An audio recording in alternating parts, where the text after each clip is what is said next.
So David Zaslav has huge plans for DC, and last night we had the Warner Brothers Discovery's earnings call. We're going to be talking about the main DC headlines and DC news from that call.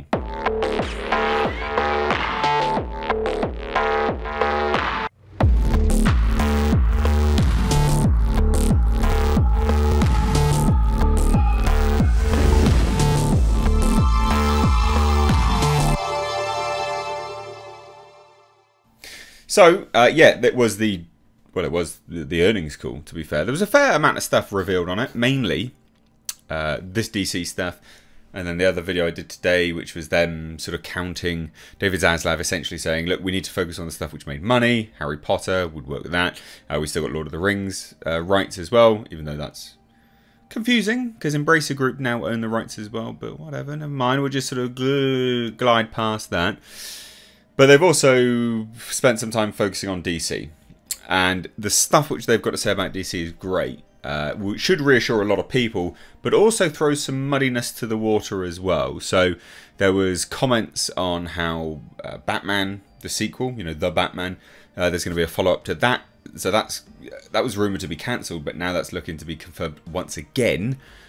But then they also start talking about a unified approach. Maybe that's just unified in terms of how they work. I don't know. But then also we got confirmation that Joker Folie à Deux will be starting to film next month. So that's been fast-tracked. And mark my words, this is just the start. There's going to be a lot of stuff happening with respect to DC. Mainly because Warner Brothers Discovery... Well, Warner Brothers has a $57 billion debt, right? They want to recoup that instantly. As quickly as possible. But this is interesting. So David Zaslav touts James Gunn and Peter Safran's unified creative approach for DC. So the Warner Brothers Discovery CEO and the new DC bosses will help realize, this is quotes, realize the full value of one of the world's most iconic franchises. I mean, it was at one point, you know, Batman and Superman are, out of all the comic book characters, were at one point in the world, in time, the most world recognizable.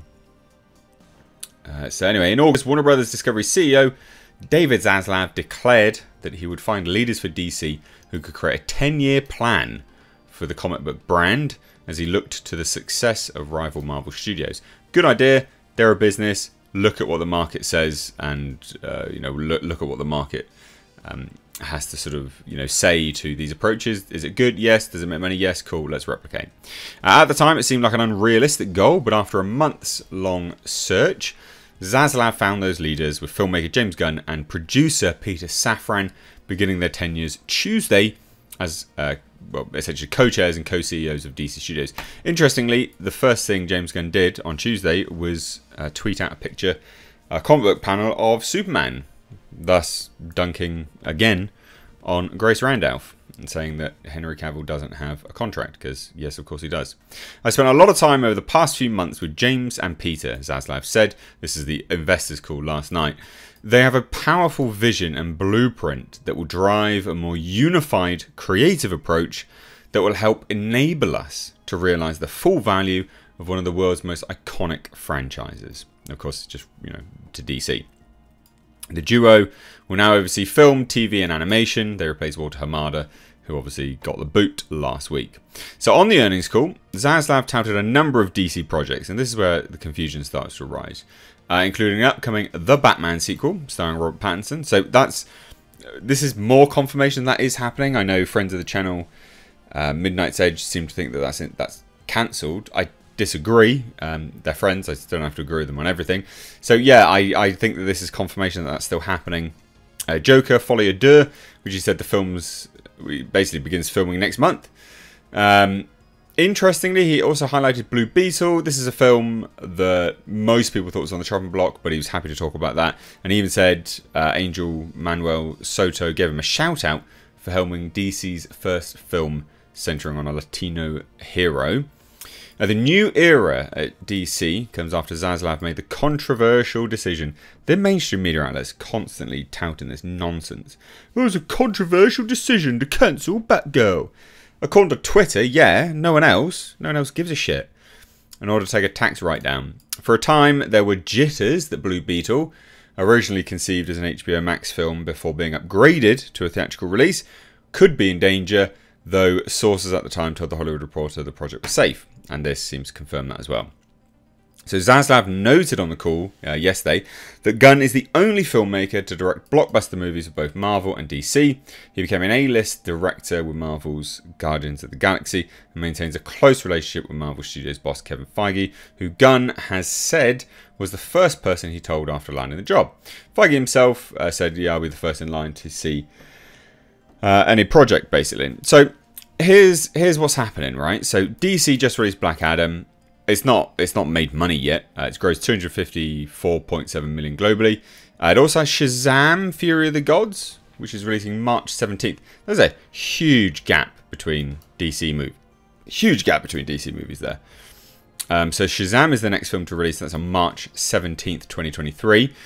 And then The Flash, which is currently having major reshoots. Again, you know, not exactly a huge surprise that that's happening. And that's releasing June 23rd. If all goes well, which I don't think will be the case. I just can't see that film being released June 23rd. I really just can't. But maybe I'm wrong. And then Blue Beetle, August 18th, 2023. And then you got Aquaman and the Lost Kingdom, December 25th, 2023. So, although there's a long gap between Black Adam and Shazam, you do have then 4 movies releasing in 1 year. So Shazam, The Flash, Blue Beetle, and Aquaman. And then Joker Folie à Deux on October 2024. So as for Gunn, he's still serving. He's basically still working on Marvel projects. However, both Gunn and Safran are now enmeshed in the DC world with a 4-year deal. So they're working at least for 4 years.